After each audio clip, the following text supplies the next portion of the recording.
Hello, friends. So happy to have you here with us today at Radical Joy. If you've been here before, welcome back. If this is your first time with us, we're glad you're here. Each Wednesday, I'm here with you talking to myself about things that weigh on my mind and heart, hoping if you're dealing with something similar, we can adjust both our perspectives as you listen. The more people I meet and the more places I go, the more I realize how important it is to make people aware of the fact that there is no shame in enjoying the parts of your life that are incredible. It's time for some radical joy. And that's the best part too. Like you continue to look forward. It's like this is the dream, this is the project right now, and what's going to come in the future. I'm not closing myself off to it. I'm just saying right now this is where I'm working. This is my workshop, and I like it. I like this part. And eventually, I'll grow into that maybe, and if not, that's cool too. So Mhm. one of the things as well, like you are on a fitness journey, and I wanted to make sure that we touched on that as well because it's one of those things. Whenever Mary and I met, we were like, late 20s, I would guess, maybe. Probably Not sure. 110 pounds soaking wet, eating carrots and bananas. Because that's what we could afford. Exactly. You're just like, I worked all day. It's fine. I just grabbed like some fries off the floor, blah, blah, blah. Just whatever you can do Ew. because I'm joking mostly. And you continue, Mhm. you just work, work, work because it was just such a high paced atmosphere. You went home with a stack of cash. You traded for it. Like you really, really worked after it. And, of course, back in your 20s, it's really easy to keep weight off, da da da da da. Your fitness is, eating ramen and running like your ass is on fire. Super. And now, things are different because we are operating from a place of a little bit more comfort and a little bit more luxury, and it's wonderful. And, I would love for you to just kind of share a little bit about your fitness journey because things have definitely changed and evolved over the last few months with you. So I'm just curious how that Mhm. changes your outlook on things. I think so. Again, like I said, uh, my 30s were not my best. And I had a lot of relationships that were not healthy. And during that time when I had given up on performing and was in some unhealthy relationships, I really gave up on myself and I stopped caring about myself as much and believing in myself. And I think I honestly, the weight came from a lot of depression. And I started hanging out with people who drank a lot.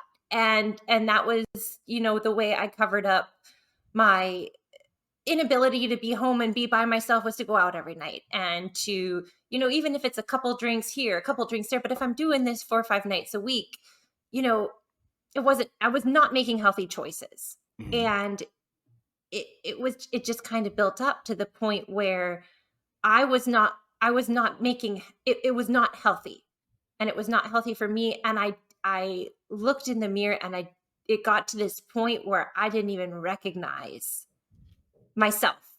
And it wasn't just a physical thing. I saw the physical, and to me the weight I had put on, um I put it on, I think, because of a lot of sadness and turning to alcohol and food as my comfort and not exercising and just being more sedentary and not fitting into my clothes. And to me, as somebody who had been a dancer and was very conscious of their body and used to be very strong, and it wasn't me, and I could see that it wasn't me, and there was the internal struggle and there was the external, what I saw. And I was going through old pictures and I saw a picture of me when I first moved to New York, 22 years old. And after working at Ellen Star to Stein, I had a huge paycheck, right? We were making crazy money. Bank, And right? and I remember the first expensive dress I ever bought, and I grew up watching Ginger Rogers and all the old Fred Astaire and those women were so beautiful to me, and shopping on Fifth Avenue, and I had this whole image in my head. And little 22-year-old me with my huge paycheck from Ellen's, I went to Saks Fifth Avenue and I bought what to me was like the most expensive, beautiful dress. And I felt like a princess. And I remember that feeling. And I remember they put it in the garment bag. I still have this dress in the garment bag from 18 years ago. Yes. and and I saw a picture of me from back then, and I saw the girl in that dress, and she was so happy. And she had it had all of her dreams crushed. And she was so naive, and she was so lovely, and she loved with all of her heart, and she wasn't afraid of being hurt, and she didn't think that she had given up, and all these things that I've put on myself. Nobody else put on me. This is me. But Okay. all these things that I put on myself. But this picture, this girl was a different girl a year ago. Like when I looked at it a year ago, I saw me, and I thought that was the most beautiful I've ever felt in my life. That was the most confident I've ever felt in this expensive dress from Saks Fifth Avenue. And I wanted to fit back into it. And I went into my closet, and I'd always saved this dress, and I knew I'd outgrown it. And I put it on just to see, could I fit into this dress again? 18 years later. And I tried to zip it up, and I tell you, probably 3 or 4 inches from zipping it up, Mhm. at least, like a good hand width. And it was devastating to me that I couldn't be that girl. I couldn't fit into that dress.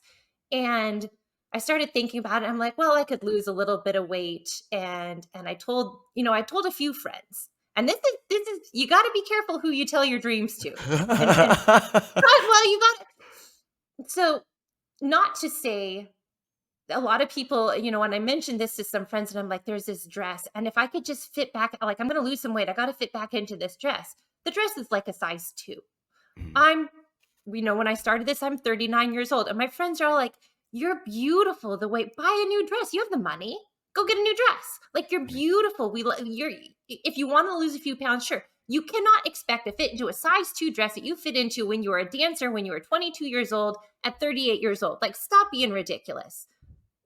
Make healthier choices, but you don't need to be a size 2. Yeah. Okay, most people told me that. And then there was one person who said, you really want to fit into that dress? Yeah. Okay, what do you have to do? Well, I don't know. Well, let's think about it. What are the steps? Well, I probably shouldn't drink as much. Okay. What makes sense for you to not drink as much? Well, I'll just cut out drinking. No, that doesn't make sense for you. You're going to go out and you're going to want to so what's reasonable? 4 drinks a week? Could you go out 2 nights and only have 2 drinks? Yeah, that's reasonable. Why not? Like, I don't need to drink more than that. Right. Okay. What kind of exercise are you doing? Do you need to change up your routine? Well, what if I lifted heavier? Okay. Maybe you need to run. You don't run. I hate running. It'll help. Okay. Mhm. What else do you need to do?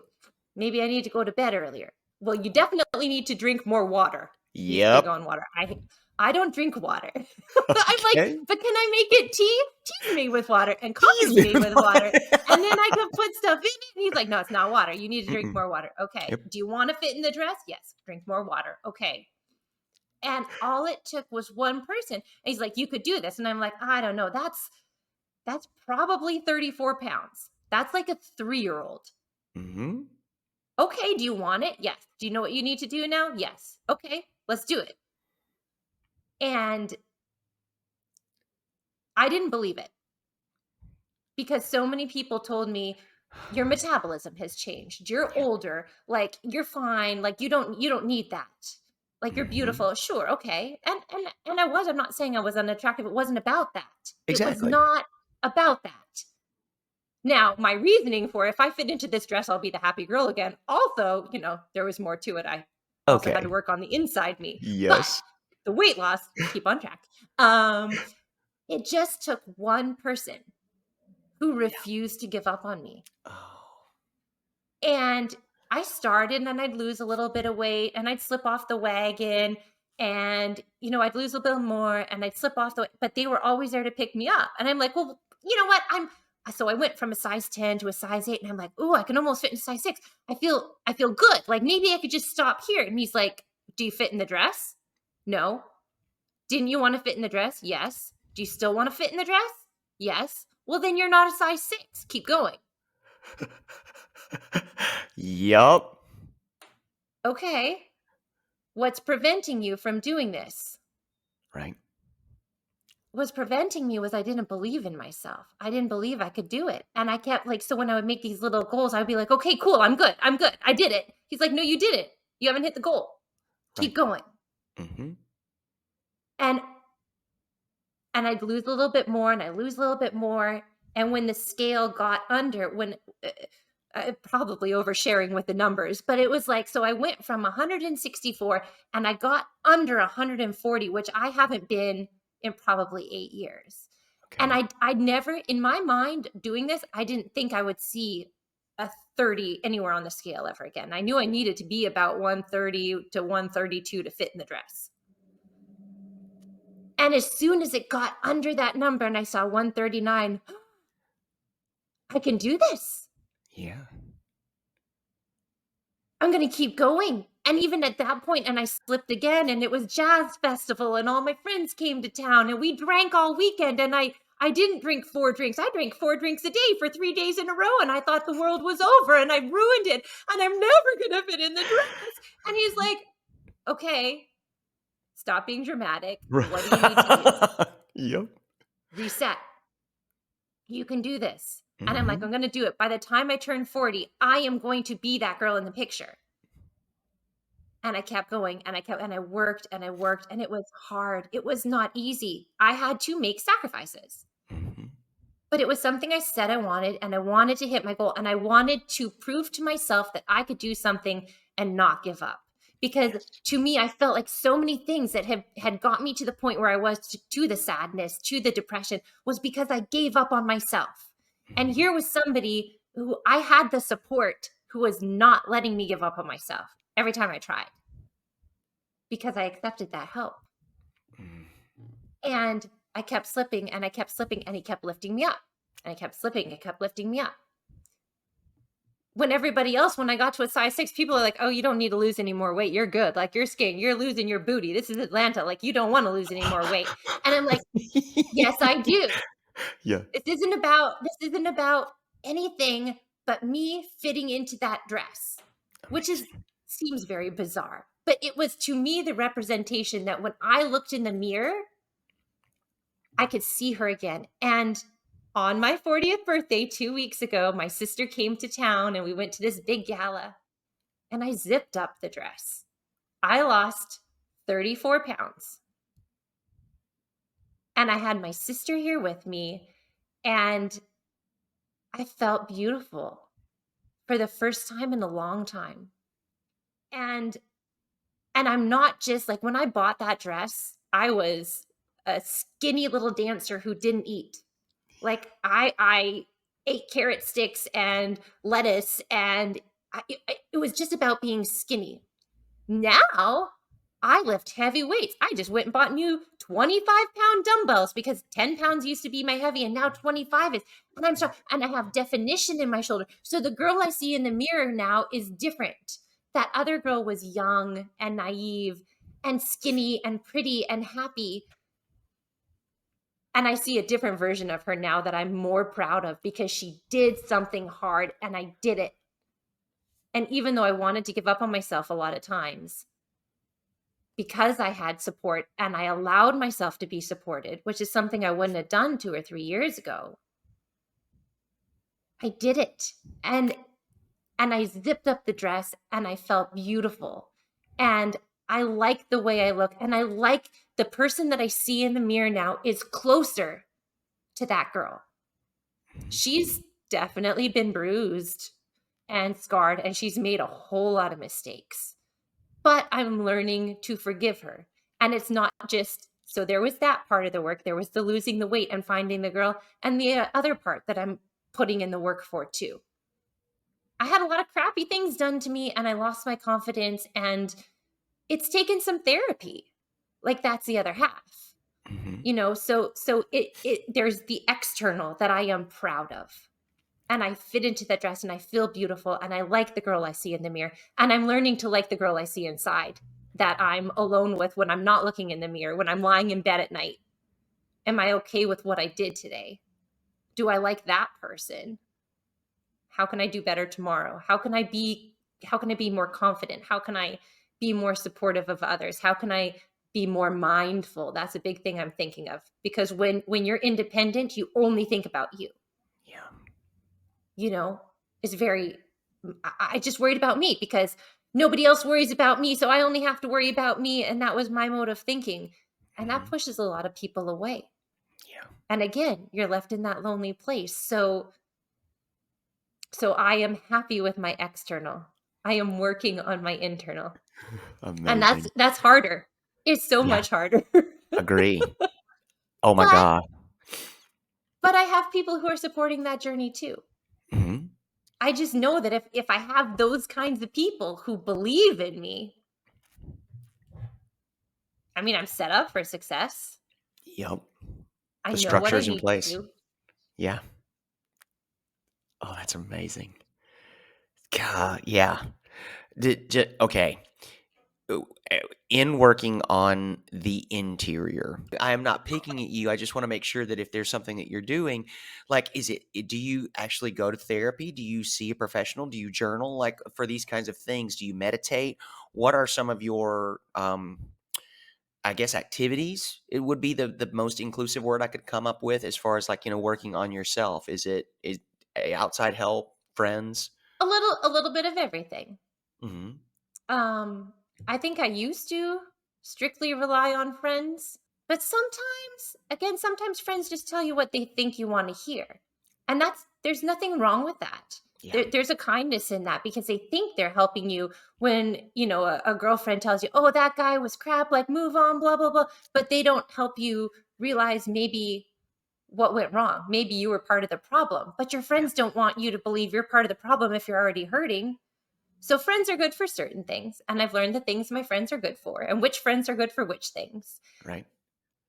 And which friends are really willing to tell me the truth, and sometimes I don't want to hear it from them. I would rather hear it from a professional that I'm paying for. That's fair. Oh my gosh. Some of these things, So, no matter how kind they offer it, are still very harsh to hear. Not that they're offering them mhm. harshly, they're just hard to listen. Well, and I have friends that, are willing to, and I know I can always call, and they'll be there and they can help and support me. But also I don't always want to have to go to them with all of my problems. Sure.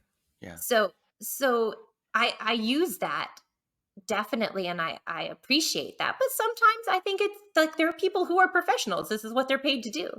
And now I have my big girl job with healthcare. So fantastic. Right. I will darken I'm that like, door this is often. this is what my job affords me. We get excellent mental health care. So maybe there's some things that the therapist will see in me that my friends don't, Yeah. things that I could work on. Or at least it's a different viewpoint. Hmm. Like I work with multiple vocal coaches or performance coaches. So I have my voice teacher Tia, who is fearless, and she's teaching me to be fearless in music. And then I work with Kevin Bales in his combo, and I learned to work with a band, and I'm learning how to count in the band and do that. And then I work with Louis Herbo, and he's doing cabaret, and he's teaching me how to swing. So I think that mental health is the same thing, right? I'm not Hmm. cheating on my voice teacher by working with two different piano players, and they're not jealous of me, working because all of the things I'm learning, I'm getting something different from each of those people, and it's making me a better performer. Hmm. So if I want to be a better person, then why not look for that in any place you possibly can? In podcasts. I walk 2 miles a day with my dogs. I put on different podcasts that have helped illuminate a lot of things with me. Free, totally free. Right. Well, $10 a month for Spotify, but Uh, you mostly know, free. right. And so I do. I listen to podcasts, and I go to my friends who have different opinions, and I ask people different things to different people. And I go to a therapist that I pay for because sometimes there's shit I don't want to tell anybody else, There you go. even my best friend. Hmm. And that's And that's what okay. they're paid to do. Bingo. Yes. They don't Something that, judge me. I'm no, sure they've heard worse, or at least I tell myself they've heard worse. exactly. We're going to tell ourselves that. Yeah. But you know when you shock your therapist that it's like, "Oh boy, that was a doozy." That was a good one. In there. This is a good one. Yeah. It's like, "Hmm." When your Well, too. therapist goes, "Hmm," you're like, "Oh Right. boy." Oh, okay. Well, two, you pay for the objectivity. Whenever you share it with someone who knows you, they have a lot more history with you. This person you're taking in a very, I wouldn't say sterile, but it's a very isolated atmosphere. They don't have an entire lifetime to inform that decision or situation. They're taking it as this snapshot in time. You're telling them about this thing, and then they can give you both a professional and an objective opinion on it, and they can use their training to tell you how you can deal with it more effectively. It's like, oh, okay, yeah. Of course, that makes all the sense in the world. There are things, of course, I want to share with my nearest and dearest because I want them to either laugh at it, try to help me figure out how I navigate it, or we all just agree that that was just a shitty thing to happen and then we move on with our lives. There are some things that don't get the privilege of moving on from without some help. Some things really stick and you're like, okay, I need to talk to somebody about this. And I'm not talking about like, neighbor or best friend or da da da. I need to talk to somebody who can give me tools, Mhm. to deal with this, because this isn't just a move past. This is something that's been with me for a while. And I need some sort of strategy in order to make sure that I don't get mired in this, that I can keep moving forward or up or whatever direction I'm moving.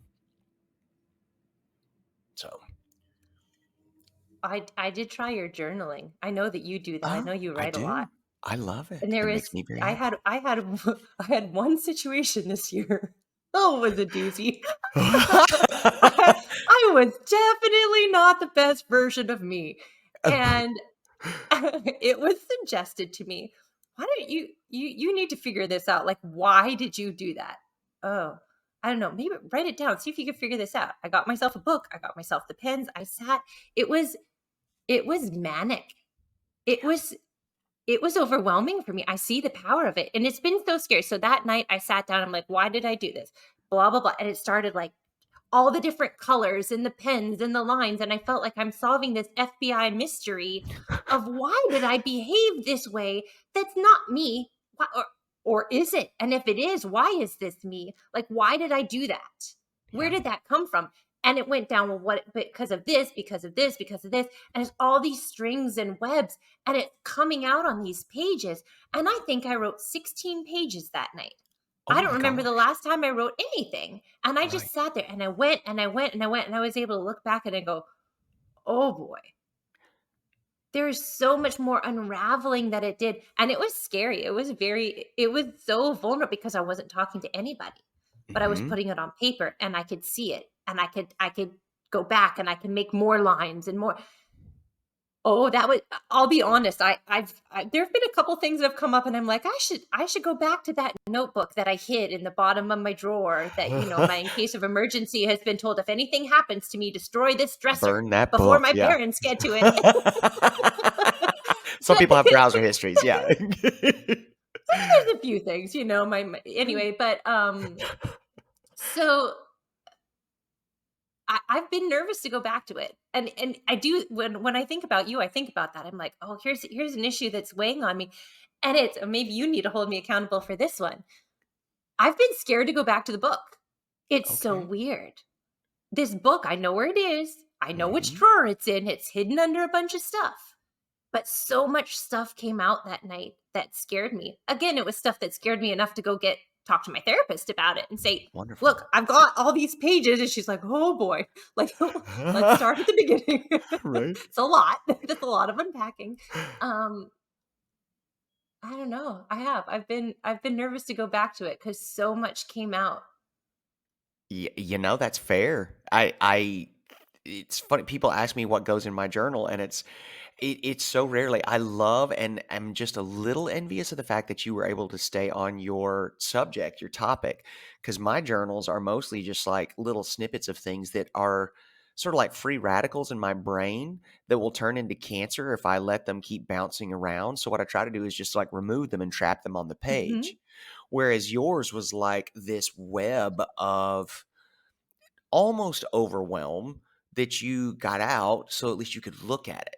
It's always so much easier whenever I can just look at it. Cuz here in my noggin I can't do anything about that. It's bouncing around. It has no boundary. I don't even know the size of it. Is it big or small? It's hard for me to tell.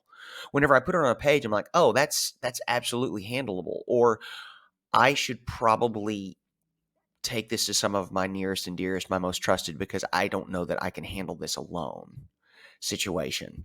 Great. It's good to know. And also, whenever you say that you're a little bit hesitant to go back to the book because you're afraid of what you're going to see in there again, something I have experienced is that the fear is often larger than the problem. Mhm. Not trying to push you toward anything. If you want to leave it in the bottom of the drawer, let that sucker mold. Keep it there. I don't even mind It it. it'll come out one day. Exactly. And whenever you're ready for it, it will. And no doubt about it in my mind anywhere at all. If you're not there, you're not there. Leave it there. And give yourself the grace to be like, I'm going to talk to my therapist about these other things first. Whenever I get ready for that, we'll pull it out again. Until then, I know exactly where she is. Cool. I got no problem with that. There's no ghost in it. There's no haunt. It's just there waiting for you whenever you feel like you're ready to pick her up again. Period. Just like your music. It's one of those things that like, okay, I walked away from it for a bit because it wasn't serving me the way that I thought I needed. And then whenever I went back to it, it wasn't where I left it, but I still got to pick it up and work it, dust it off, oil the hinges, etc. And now we're trying it in a new direction. Same thing for your journal. I did what I needed to do. It served me very well. It gave me a jumping off point. It gave me an anchor. And now I don't want to look at it again until I'm really, really ready. Great. Don't leave it. You got plenty of other stuff going on that you don't need to worry about that until you're ready to do it.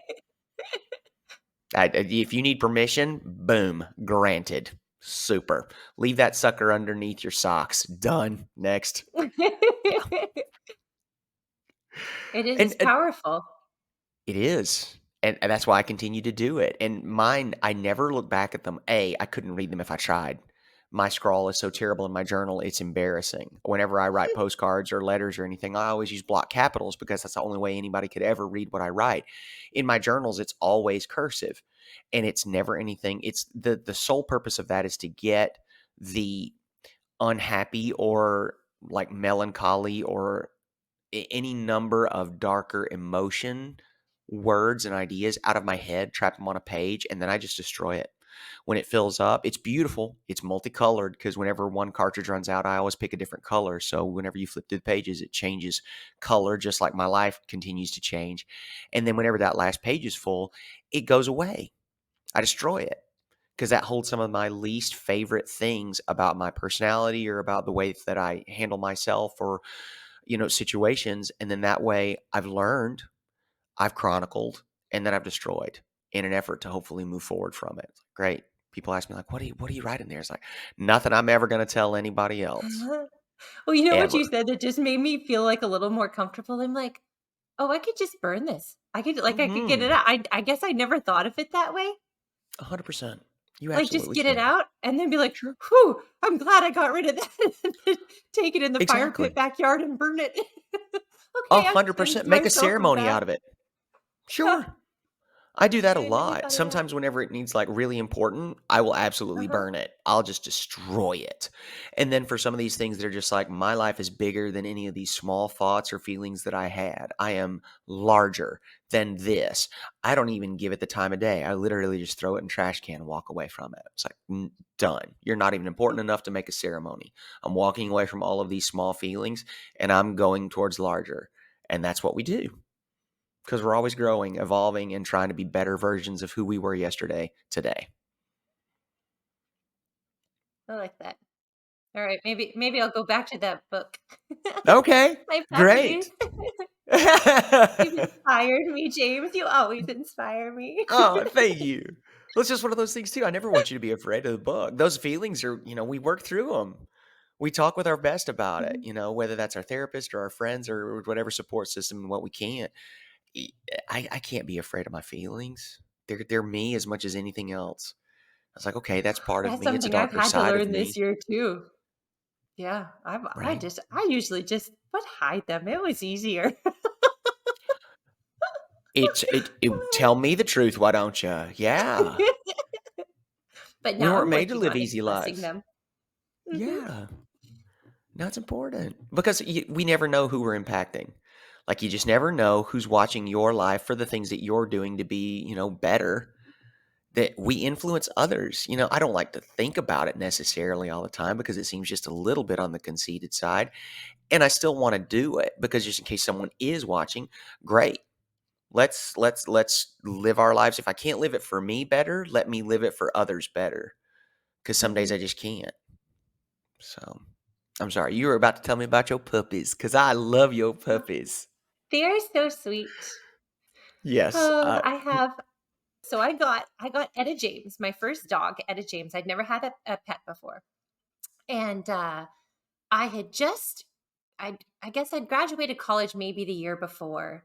And I worked all through college and I was working after college. And so the day I was able to close my debts, finish paying, paid off college, paid off my car, everything was paid off. I'm like completely debt free. I'm like, I'm a grown up. And I didn't realize that grown ups just have debt all the time. So like I was wrong. But but I Still felt learning. like a grown up. So I paid off my car, I paid off my school. I'm like, yay, I have money. I'm gonna buy a dog. And well, I didn't buy, I adopted. I went to a shelter. And I'm like, I could use the companionship. And I remember I usually tell my mother things first, but this one I told my dad first. And I said, Dad, guess what? I got a dog. And he's like, oh, you know what your mother's going to say? Uh-huh. You Mhm. gave up on getting married and having kids, so you got a dog. Oh, I know. That's exactly what she's going to say. I said, how do I spin this? Mom, I'm going to get a dog. I'm going to walk the dog and it's going to help me meet guys. Great. Perfect plan. Nice. Exact. It's all about framing, y'all. hmm Nice. So that's how I got Etta Jade. This sweet little doggy. I went to the rescue and I saw this dog, and she has the most expressive face and these eyes. And I saw her, and it's a rescue, and they're all scared in there, and she's huddled up in the corner. And I think she was the first one I asked to see, and I told the lady at the rescue, I said, "That one, she's cute. May I see that one?" And she's like, "Okay, but don't be offended. That dog is scared of everyone, and so if she doesn't come to you, like, don't take it personal. Like, she hasn't connected to anybody yet, so don't take it personal." So I go into the little room where they bring them in to meet you, and I sit on the floor, and this sweet little doggy walked over and sat in my lap and gave me a kiss. And the lady watching was like, well, that's your dog. You're done for the day. You can have that one. Like, Business over. okay. Like, I don't know how this works. So I got this sweet little, I think she's like a cross between a beagle and a dachshund, maybe. I don't know. She's the Mhm. smartest dog. Super She's so fast. smart. Oh my gosh, and she's sassy and delightful, and she fetches and she plays, and she is so, so wonderful. Great companionship, and sometimes whenever you got a dog that smart, she might get a little lonely too. So I hear there's a new playmate in town. Yeah, so we've had a couple. I had Yeah. this is my bleeding heart. I had for a long time I had my next dog was Ginger Rogers. So I had lived in apartments, and so Etta James had got to play with all these other dogs, and she was very social. She loves other dogs. And then I bought my house and I moved to my house, and there weren't other dogs on the block, and I felt really bad because she didn't have all the other dogs in the apartment that she got to play with. Mhm. So I was at another, probably the pet store. They were having a rescue event, and there was this poor three-legged dog. And I'm like, oh, nobody's going to love her. She'd been, I guess, hit by a car and dropped at the rescue, and they had to amputate. And so that's the one I took. And And named her after one of the most famous dancers of all time. Thank you. so Thank you many so three much. legs. So she wiggled when she walked, and I'm like, oh, so I Genius. have a singer, so this one's a dancer. So Ginger Rogers. But poor little Ginger Rogers, we gave her a good run, and Etta loved her, but she became very sick and in a lot of pain that we couldn't manage, and it was too sad to see her. So eventually I had to let her go this year. We said goodbye just to stop the pain. We tried, I mean, this poor little thing, you couldn't pick her up, she couldn't walk, she Mm, couldn't be cuddled, she couldn't be loved. Anytime she moved, she was in pain. And yeah, that just it didn't seem fair. It didn't seem like a life just because I didn't want to let her go. I wouldn't want to be like that. So we said goodbye, and then poor Etta James. Oh, it was this sad. I've never seen anything so sad in my life. I don't know that I've ever cried. Well, Oh. maybe a couple things, but Etta, she was so attached to having this friend in the house all the time. And I had Ginger Rogers had this toy, and it was her toy. Mhm. And Etta didn't get to play with this. And Etta used to love to play fetch, but she knew this was Ginger's toy and that was hers. And so when Ginger passed, that was what I took with her, and that's what I got to keep was her collar and her toy. And I put it up on this banquette that I have in my living room. And Etta's a jumper, but she's never gone up on there because this is where I have all my pictures of my friends, and this is my like brag table. All my Mhm. best friends, you're on there. The picture of us at Coney Island, Oh, that's on my amazing. brag table. Yes. Uh-huh. And so this is she knows that things up there are breakable, right? It's Mhm. fancy. It has picture frames on it. It has little knickknacks, whatever. She's never gone up there. And that's where I put Ginger Rogers' toy. Mhm. It sat up there with my friends.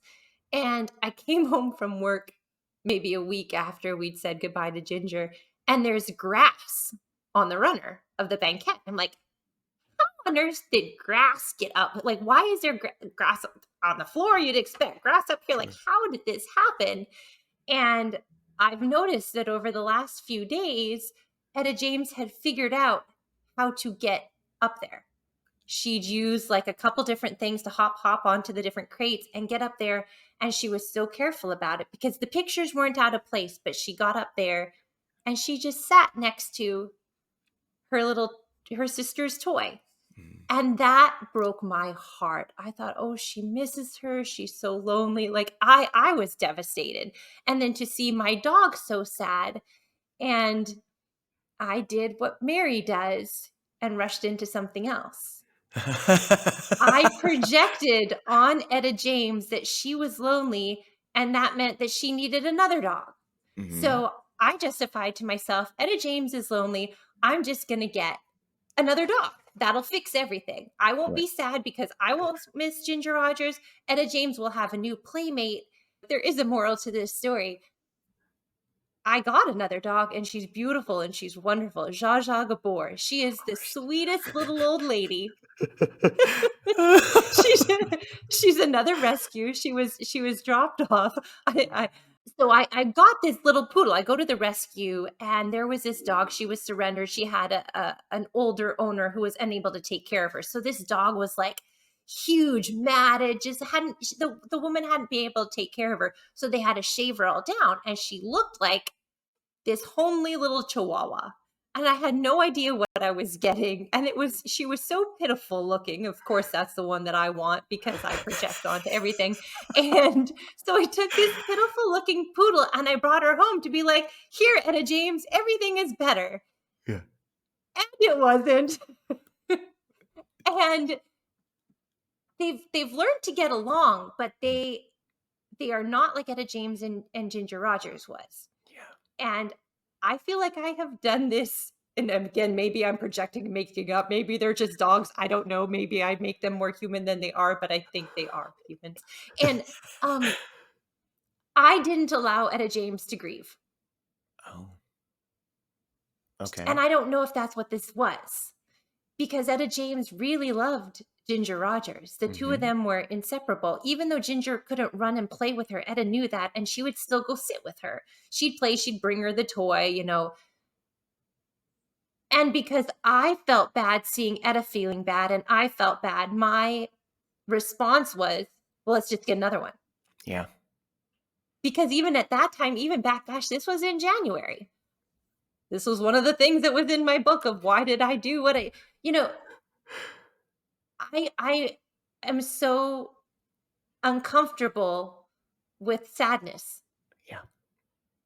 I want to be happy all the time. I want everybody around me to be happy. I want everything to be sunshine and rainbows. And if I feel sad, instead of sitting with that sadness, I try to move on to the next thing to forget that I'm sad.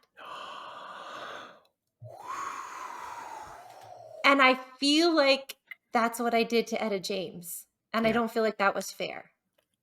I didn't let her grieve Ginger Rogers. I brought someone else into our space and said, here, be friends with this one instead. Let's just replace her. And it's like my dog was smarter than me because she's like, no, this isn't her, and I'm not over her. And Yeah. so then these two have yet to become good friends. Jaja doesn't really play, and that might be part of it. Etta tries to play with her, and Jaja doesn't respond. Right. She's now warming up to me. I mean, this is what you get with rescue dogs, right? You don't know what you're going to get if they're going to play or not. But she is sweet, and she loves, like Jaja Gabor is. She loves to cuddle. Etta loves to play. So I get my lap dog. I throw for Etta. I've got the two dogs I want. Right.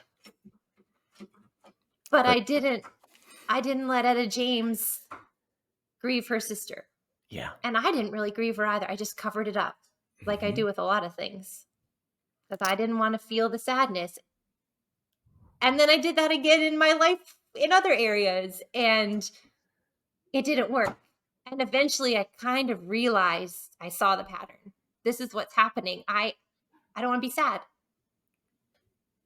Exactly. I don't Why love should it. I have to be sad? I Right. don't like this feeling. It makes me uncomfortable. I don't like crying. I don't like feeling this way.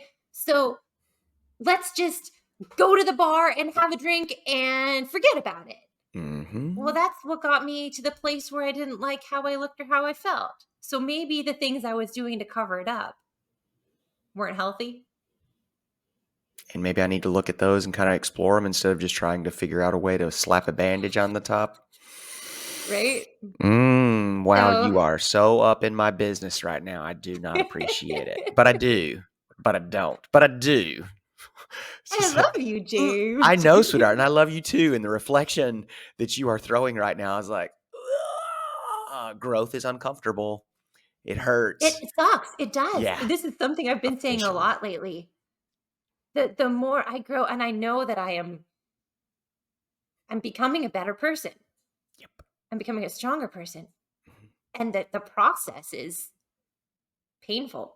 It's destruction to rebuild, and it flipping hurts. Yeah, but it's worth it. But Oh my like, what's God. the alternative though? Thank Right? you. Exactly. The alternative is accepting the shit that I accepted before. I put up with a lot of trash in my life. Yeah. And because I just accepted it, or I'd make excuses for people, I'd make excuses for men. And now that I have been shown what real kindness and real support and real love is from people who genuinely care about me Yes. and care about my well-being and have loved me in a way that I've never been loved before and Yep. treated me with the kind of respect that I don't know that I had accepted before. Mm-hmm. Now, as much as the pain of the process hurts, and I go out and I go on a date, I went on a date 2 weeks ago with a guy and I immediately saw the bullshit. Yeah. And this was a guy that a year ago had been like, he has a good job, he makes good money, he blah blah blah, like list all the good things. Here's the list. And I would have covered up Mm-hmm. the red flags that I immediately saw this. Yup.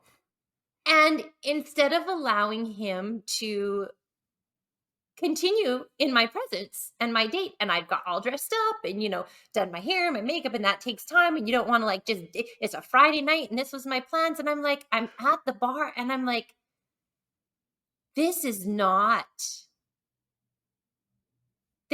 my standard. Yeah. Thank you for your time. Mm-hmm. Thank you for dinner. I'm gonna call it good night. And I went home early on a Friday night. Yep. And I was It's so proud of myself for doing that. good. That was growth. But the pain to get there was painful. But at least now I'm like, hey, I didn't give this guy 6 months to a year of my life because I thought.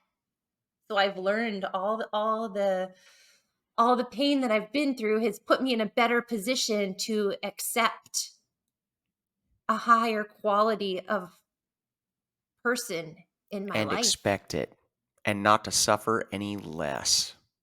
Well done. So That's the it's thing. definitely made the pool a little bit smaller. Man, Okay. it's tough when Do. you see all the nonsense. But I think it's gonna be worth it. Absolutely. Well, and I love that that's a lesson we all need. Me. Like I don't have to suffer with this kind of foolishness. It's not a night wasted. It's not a Friday night wasted. It's not a nice outfit wasted. If what I'm doing is not something that serves me, I can turn on my heel. I can go home, take off my underwear, and hang out on the sofa in my pajamas and be 100% fine and be great. And there was another thing that you mentioned a little earlier that you're going to hurt either way. You're either going to hurt from what you're going through or you're going to hurt from the growth. I would rather come out on the other side with something that I have grown into or learned. If the middle is pain either way, I want to be better on the other side of it. I can either project that and try to make it better, slap a bandage on it, and still suffer that wound on the inside, or I can try to work through it and get better, still hurt, but be better on the other side. I just try to keep thinking like that.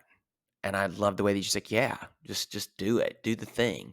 And if there was a trade-off for not being young and beautiful and 20 anymore, man, being in your 40s and looking around and just not suffering bullshit is a truly beautiful trade-off. Ow. Because I'm just like, yeah, no, we don't do that anymore. Thanks. No, not doing it. Yeah, And or I having know the that time. means.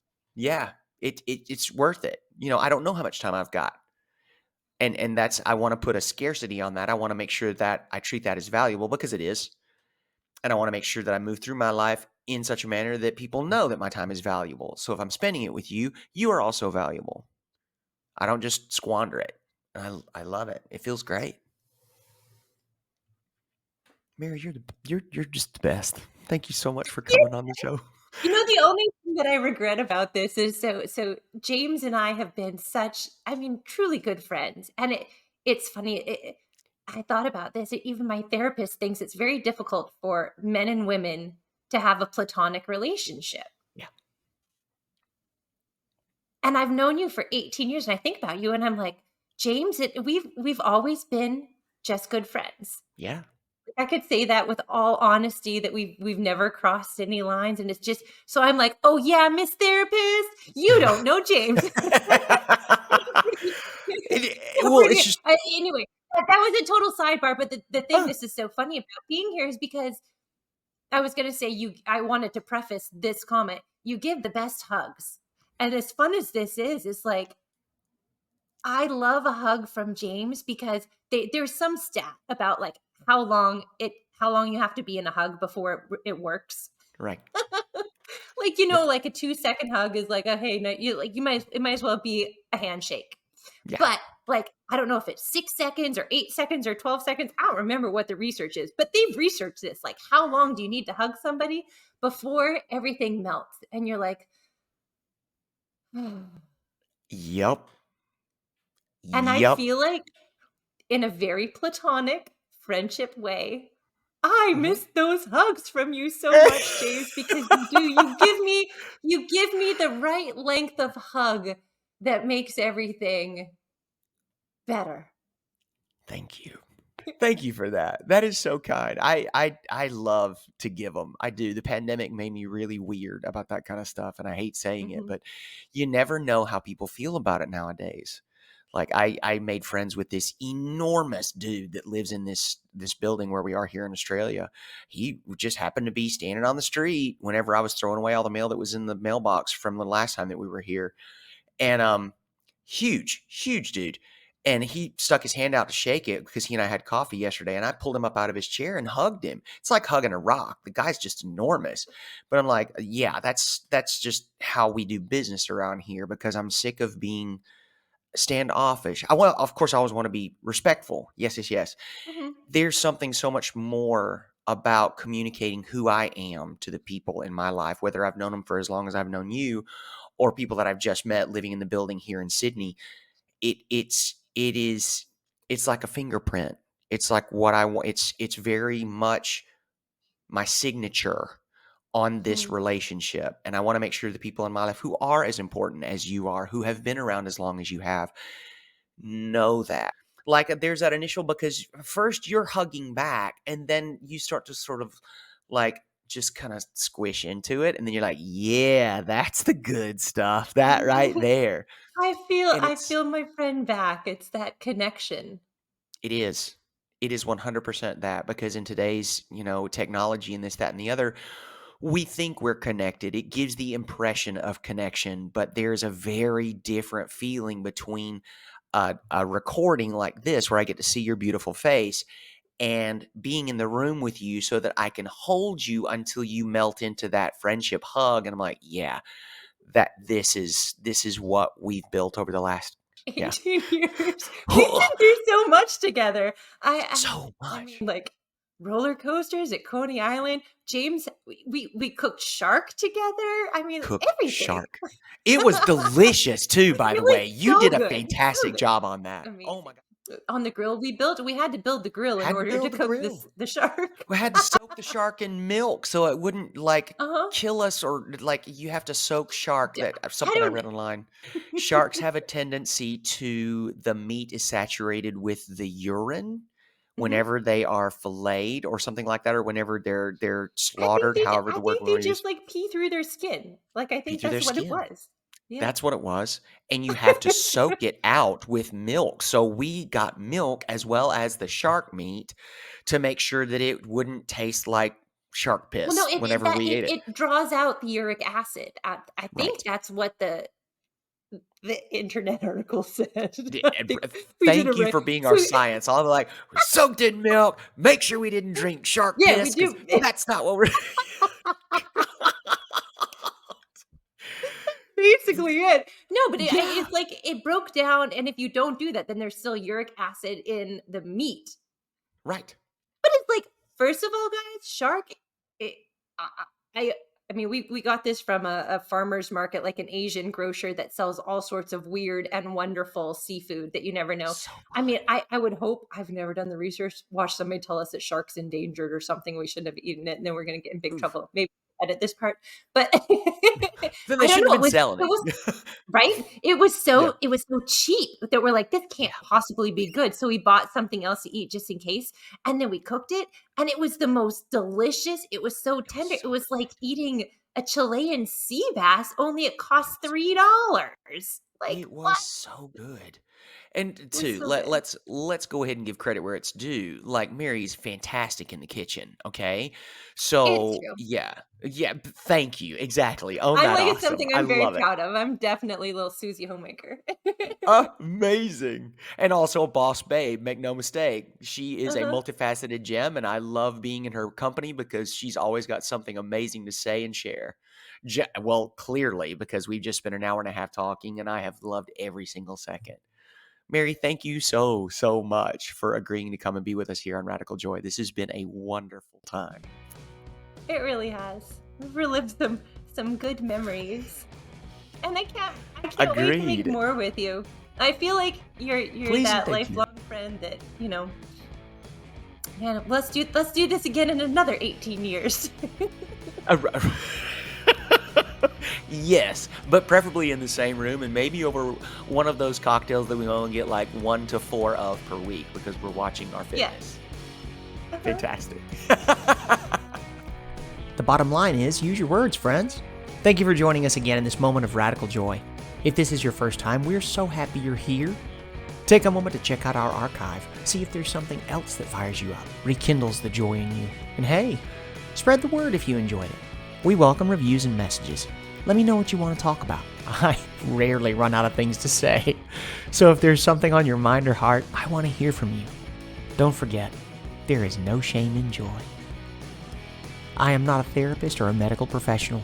If you're experiencing a mental health emergency, please call 911. This content and other content produced by CLW Studios and affiliated partners is not therapy, and nothing in this content indicates a therapeutic relationship. Any opinions of guests on this podcast are their own and do not represent the opinions of James or CLW Studios.